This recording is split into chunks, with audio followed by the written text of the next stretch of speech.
الحمدللہ رب العالمین والصلاة والسلام علی رسول الکریم محمد وعلی آلہ وصحبہ اجمعین۔ معزز سامعین کرام، السلام علیکم ورحمۃ اللہ وبرکاتہ۔ جو کتاب پڑھنے جا رہی ہوں اس کا نام ہے حضور صلی اللہ علیہ وسلم کی جد و جہد کا مرکزی نقطہ۔ اس کے مصنف ہیں محترم سید حامد علی۔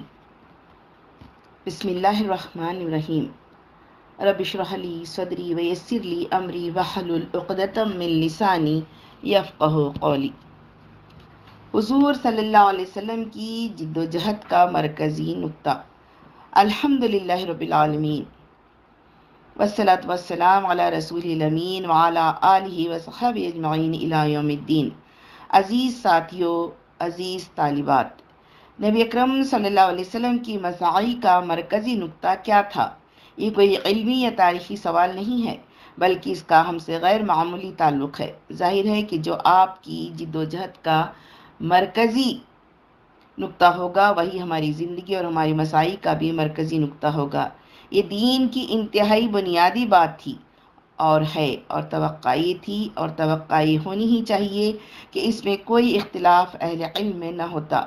مگر 20ویں صدی بہت سے عجوبے لائی ہے۔ اس میں ایک عجوبہ یہ بھی ہے کہ بہت سی وہ بنیادی حقیقتیں جن کے سلسلے میں سلف میں کوئی قابل ذکر اختلاف نہیں تھا، وہ بھی مختلف ہی بن گئی ہے۔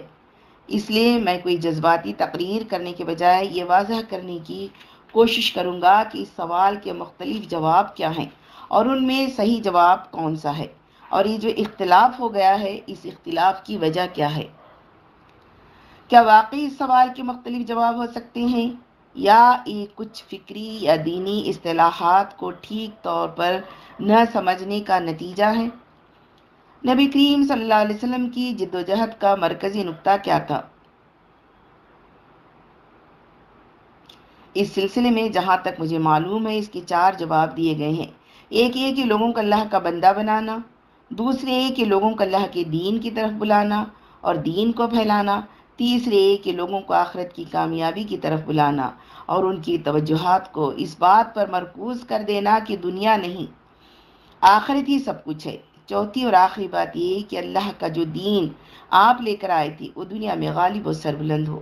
اب میں ایک جواب کے بارے میں ایک واضح کرنے کی کوشش کروں گا کہ وہ جواب کہاں تک صحیح ہے اور دوسروں کے جوابات سے اس کے اختلاف کی نوعیت کیا۔ ایک جواب یہ دیا گیا کہ انبیاء علیہ السلام کی بعثت کا مقصد لوگوں کو اللہ کا بندہ بنانا ہے۔ قرآن مجید میں صاف فرمایا گیا ہے، وَمَا خَلَقْتُ الْجِنَّ وَالْإِنسَ إِلَّا لِيَعْبُدُونَ، سورۃ الذاریات 56۔ میں نے جنوں اور انسانوں کو صرف اس لیے پیدا کیا کہ وہ میری عبادت کریں۔ پھر ہر نبی کی دعوت جس بنیادی نقطے پر مرکوز تھی وہ یہ تھی کہ وَاعْبُدُوا اللَّهَ مَا لَكُم مِّن إِلَٰهٍ غَيْرُهُ، سورۃ الاعراف 59،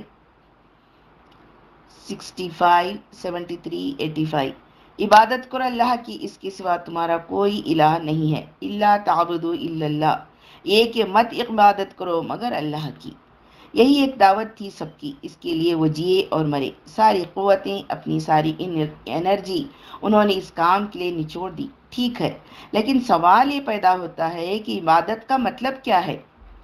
کیا سجدے، صرف چند سجدے، صرف پرستش، یا پوری زندگی میں اللہ کی بندگی اور غلامی؟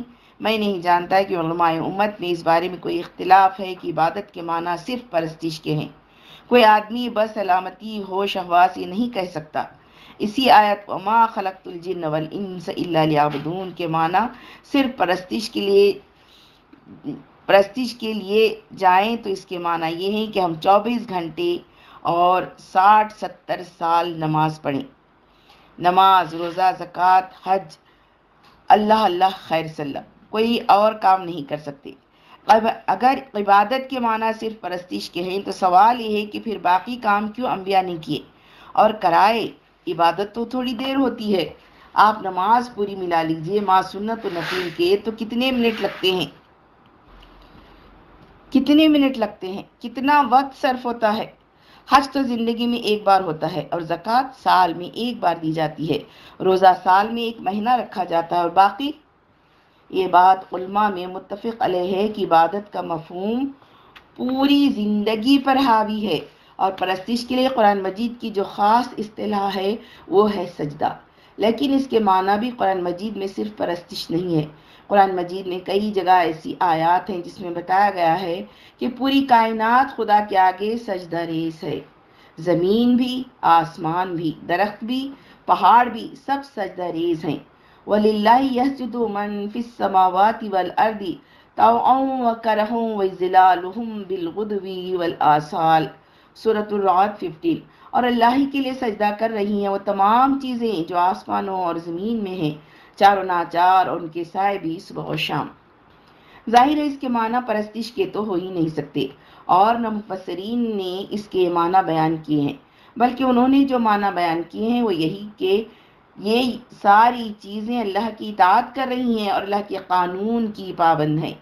پس انبیاء اسی لیے آئے تھے کہ اللہ کے باغی بندوں کو اللہ کا سچا بندہ بنائیں۔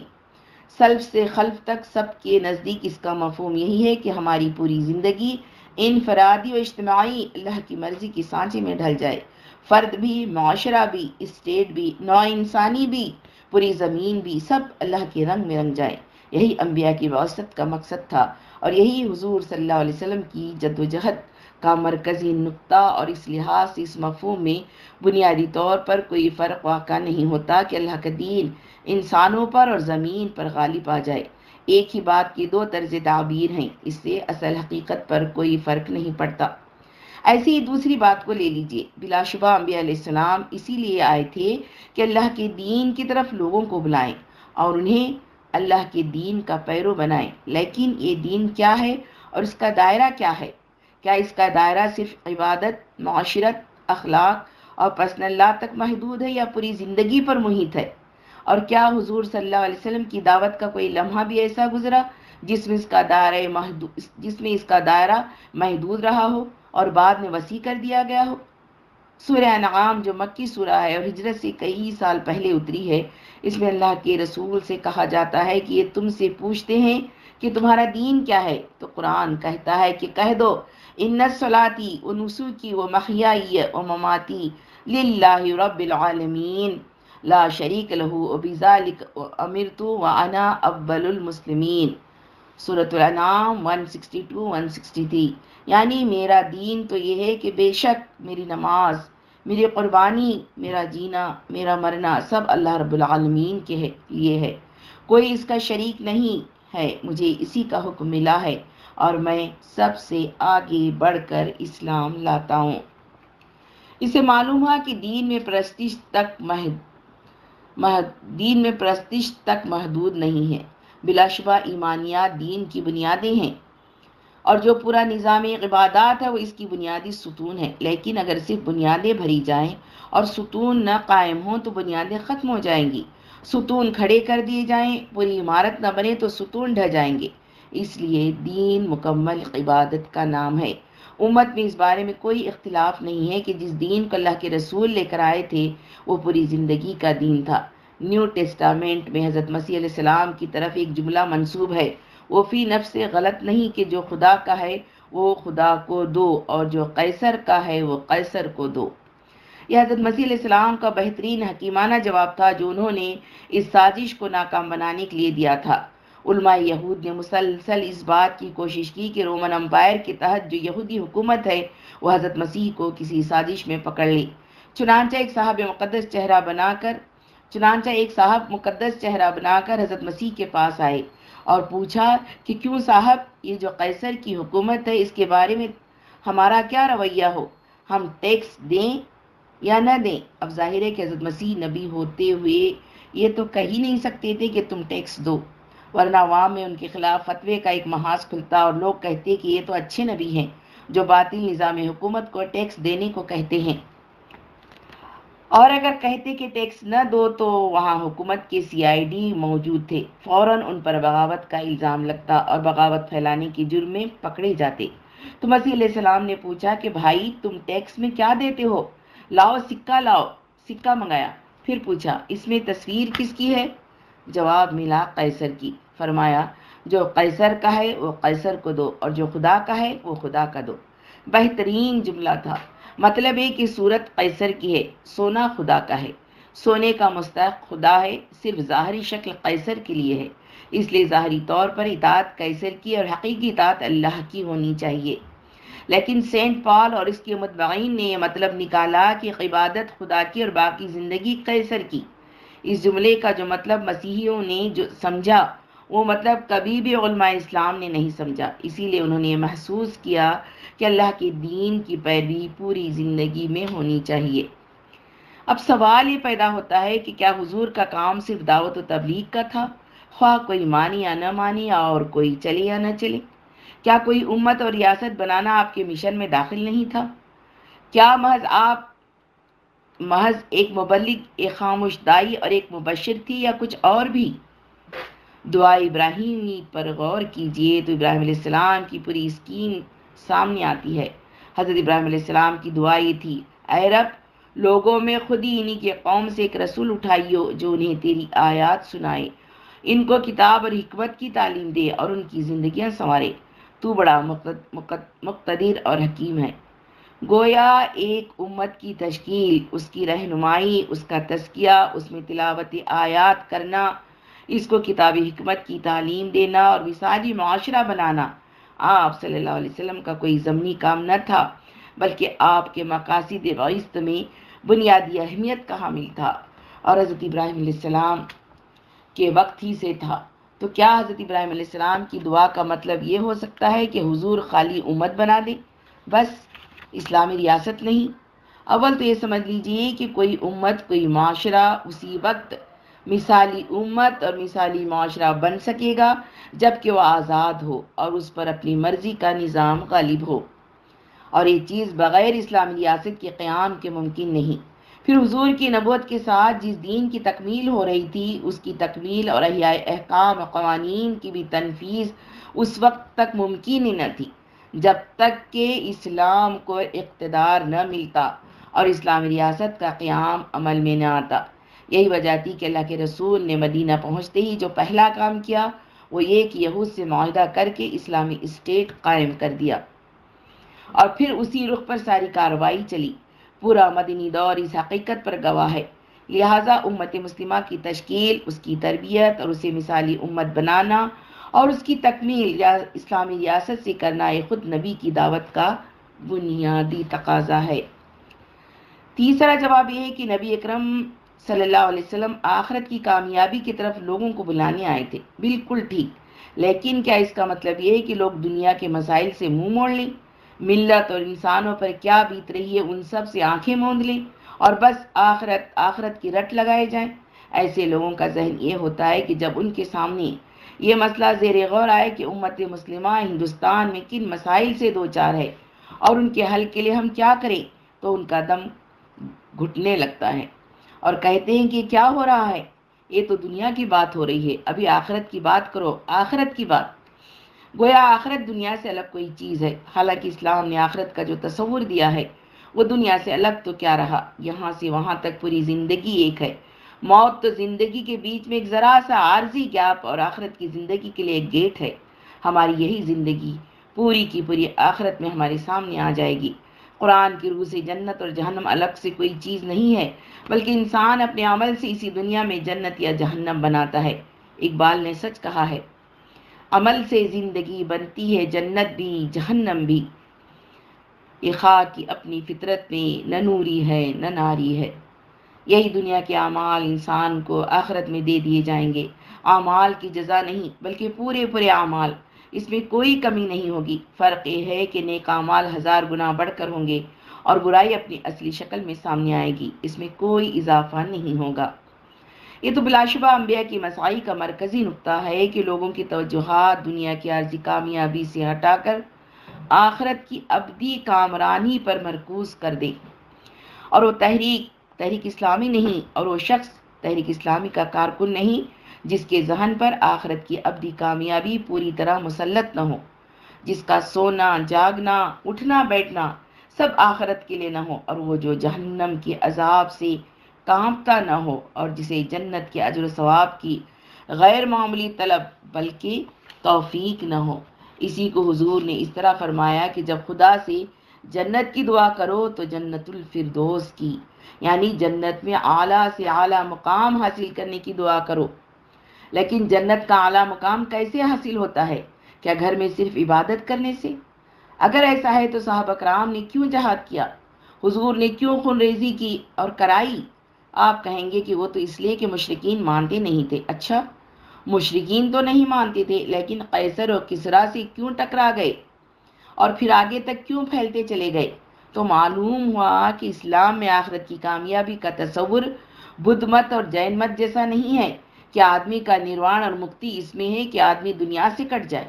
اسلام کی روح سے تو دنیا کے اندر رہتے ہوئے دنیا کی تمام ذمہ داریوں کا ادا کرتے ہوئے، بلکہ حکومت کی ذمہ داریاں سنبھالتے ہوئے جنت اور آخرت کی کامیابی ملتی ہے۔ معلوم نہیں کیسے آج کے ہندوستانی اور صرف ہندوستانی علماء میں ہندوستان جو انقلاب کا گہوارہ رہا ہے، یہ بات پھیل گئی ہے کہ حکومت کا انقلاب اور تبدیلی یہ کچھ سیاسی اور دنیاوی کام ہے۔ آپ کہیں گے کہ ہاں صاحب، جماعت اسلامی کے لوگ دنیا پرست ہیں، بالکل طالب دنیا۔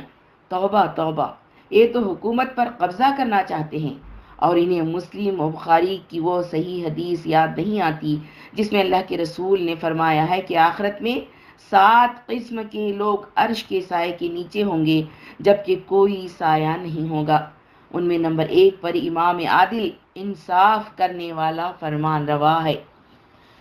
آخرت کی ابدی کامرانی اور جنت کیسے ملتی ہے، یہ معلوم کرنے کے لیے سورۃ الصف کی آخری آیتیں پڑھیے۔ اللہ تعالیٰ فرماتا ہے، یا ایھا الذین آمنوا هل ادلکم علی تجارۃ تنجیکم من عذاب الیم تؤمنون باللہ ورسولہ وتجاہدون فی سبیل اللہ باموالکم وانفسکم۔ سورۃ الصف 10:11۔ اے ایمان والو، کیا میں تمہیں ایسی تجارت نہ بتاؤں جو تمہیں دردناک عذاب سے بچا لے؟ یہ کہ اللہ اور اس کے رسول پر ایمان لاؤ اور اپنے مال اور اپنی جان سے اللہ کی راہ میں جہاد کرو۔ یہ معلوم کرنے کے بعد کہ ہر مومن، ہر نبی اور ہر داعی حق کی مساعی کا آخری مقصد آخرت کی کامیابی ہونی چاہیے، اہم سوال یہ ہے کہ اس دنیا میں اس کی مساعی کا نقطہ کیا ہو؟ صرف دعوت و تبلیغ یا دین کو غالب و سربلند کرنا؟ تو معلوم ہونا چاہیے کہ قرآن نے انبیاء علیہ السلام، خصوصاً اللہ کے رسول کی بعثت کا جو مرکزی نقطہ بیان کیا ہے وہ کئی نہیں، صرف ایک ہے، اور اس کی اہمیت کے پیش نظر اسے سورہ توبہ، سورہ صف اور سورہ فتح 3 جگہ بیان کیا گیا ہے۔ هو الذی ارسل رسولہ بالہدی ودین الحق لیظہرہ علی الدین کلہ ولو کرہ المشرکون۔ سورۃ الصف آیت نمبر 9۔ وہ اللہ ہی ہے جس نے اپنے رسول کو ہدایت اور دین حق کے ساتھ بھیجا تاکہ اسے تمام ادیان پر غالب کر دے، اگرچہ یہ بات مشرکین کو کتنی ہی ناگوار ہو۔ سورہ فتح میں ولو کری المشرکین کے بجائے وکفا باللہ شہیدہ ہے، یعنی اس بات کی سچائی کے لیے اللہ کی گواہی کافی ہے۔ ان آیات سے صاف ظاہر ہے کہ حضور صلی اللہ علیہ وسلم کا مقصد بعثت اس کے علاوہ اور کچھ نہیں تھا کہ دین کے غلبہ و قیام کی بھرپور جد و جہد کرے۔ عزیزو، حضور کی جد و جہد کا مرکزی نقطہ کیا تھا؟ اس سوال کے مختلف جوابات میں فی الواقع کوئی ٹکراؤ نہیں، ایک ہی بات کے مختلف طرز تعبیر ہے۔ اس لیے بلا شبہ نبی کریم صلی اللہ علیہ وسلم اور سارے انبیاء علیہ السلام کی بعثت کا مقصد یہ تھا کہ نمبر 1، سارے انسان خدا کے سچے بندے بن جائیں۔ 2، سارے انسانوں کو دین کی دعوت دی جائے۔ 3، سب کی توجہات آخرت کی کامیابی و کامرانی کی طرف مرکوز ہو جائیں۔ اور 4، زمین پر اور سارے انسانوں پر اللہ کا دین غالب ہو جائے اور تمام ادیان باطلہ مغلوب ہو جائیں۔ ایک ہی بات ہے جو مختلف انداز سے کہی جاتی ہے، لیکن قرآن نے اس کے لیے جو واضح ترین الفاظ استعمال کیے ہیں وہ یہ ہے کہ اللہ کا دین دنیا میں غالب ہو جائے، لِیُظْہِرَهُ عَلَى الدِّینِ کُلِّهِ۔ یہ تو حضور صلی اللہ علیہ وسلم کی مساعی کا مرکزی نقطہ ہے۔ آئیے اس سوال پر غور کریں کہ ہم سے اس کا کیا تعلق ہے۔ بعض لوگ یہ سمجھتے ہیں کہ ایک پیشن گوئی تھی جو پوری ہوئی، حضور صلی اللہ علیہ وسلم کے ہاتھوں دین کو غالب ہونا تھا، غالب ہو گیا۔ اب ہم کو اس سے کیا مطلب؟ ہمیں تو سیدھے سیدھے دین کی تبلیغ کرنی ہے، مگر بڑے بھولے ہیں وہ لوگ جو ایسی باتیں کہتے ہیں اور باتوں سے قطع نظر آج کے دور میں جبکہ اسٹیٹ نے سانس لینا دو بھر کر دیا ہے، ہم صرف اسی پر غور کر لیں کہ کیا غیر اسلامی حکومت کے تحت پورے طور پر دین پر عمل بھی کر سکتے ہیں؟ بچے کتنے پیدا کرو، کتنی بیویاں رکھو، بچوں کو کیا تعلیم دلاؤ، کیا کھاؤ پیو، ہر معاملے میں آج حکومت دخل دے رہی ہے، اور ہو سکتا ہے کہ وہ زمانہ بھی آئے جب حکومت سانسوں کو گننا شروع کر دے، اور اب تو نماز اور عبادت کی جگہ بھی محفوظ نہیں۔ الہ آباد ہائی کورٹ کے فیصلے کی روح سے مفاد عامہ کے تقاضے کے تحت کسی بھی مسجد یا قبرستان پر قبضہ ہو سکتا ہے، یعنی زندے بھی گئے اور مردے بھی گئے، نہ مسجد محفوظ رہی نہ قبرستان۔ تو اسٹیٹ کا دائرہ اتنا وسیع ہے، وہ لوگ انتہائی بھولے ہیں جو یہ سمجھتے ہیں کہ اسٹیٹ کو بدلے بغیر وہ خدا کی مرضی پر چل سکتے ہیں۔ مزید برآں اگر ماحول اور نظام غیر اسلامی ہو تو خدا کی بندگی کرنے والے اور نماز پڑھنے والے بھی نہیں رہیں گے۔ اس لیے دین کو غالب کرنے اور ایک اسلامی معاشرہ قائم کرنے کے لیے اجتماعی جدوجہد ناگزیر ہے، اور یہ کام امت کے ہر شخص کو کرنا ہے۔ اس بات سے قطع نظر کہ ان آیتوں میں آگے پیچھے فوراً واضح کر دیا گیا ہے کہ کام تنہا رسول اللہ کے کرنے کا نہیں ہے۔ قرآن کی روشنی میں یہ بھی ایک حقیقت ہے کہ انقلاب تنہا کوئی آدمی کبھی نہیں لاتا، اور تاریخ بھی یہی بتاتی ہے کہ انقلاب خالی دعاؤں سے نہیں آتا، اور نہ خالی دعاؤں سے توپوں میں کیڑے پڑتے ہیں۔ توپوں کا مقابلہ تو توپوں ہی سے کرنا پڑتا ہے۔ جب بخارا پر کمیونسٹوں نے حملہ کیا تو لوگ ختم بخاری پڑھنے بیٹھ گئے، مگر کمیونسٹوں کے توپوں میں کیڑے نہیں پڑے، اور وہ بخارا اور سمرقند جو اسلام کے مرکز تھے آج اشتراکیت کے گڑھ ہیں۔ دین کو غالب کرنے اور اسلامی حکومت کو قائم کرنے کے لیے اپنی ساری متاع جھونک دینی پڑتی ہے، لیکن لوگ کہتے ہیں کہ اول تو حکومت کا نام مت لو، اور اگر حکومت مل ہی جائے تو انعام کے طور پر ملتی ہے۔ رات کو سوئیں گے اور صبح کو جب آنکھیں مل کر اٹھیں گے تو معلوم ہوگا کہ کوئی دیندار مسلمان تخت حکومت پر براجمان ہے۔ یہ الگ بات ہے کہ حضور صلی اللہ علیہ وسلم کو یہ حکومت اس طرح انعام کے طور پر نہیں ملی، بلکہ سخت جدوجہد اور جانفشانی کے بعد ملی، اور سورہ صف کی آخری آیتوں میں اللہ تعالیٰ جو کچھ فرماتا ہے اس سے یہ حقیقت پوری طرح واضح ہو جاتی ہے کہ دین کو غالب کرنے اور اسلامی نظام قائم کرنے اور عذاب علیم سے بچنے اور جنت حاصل کرنے کے لیے سخت جدوجہد درکار ہوگی۔ وآخر دعوانا ان الحمد للہ رب العالمین۔ السلام علیکم ورحمۃ اللہ وبرکاتہ۔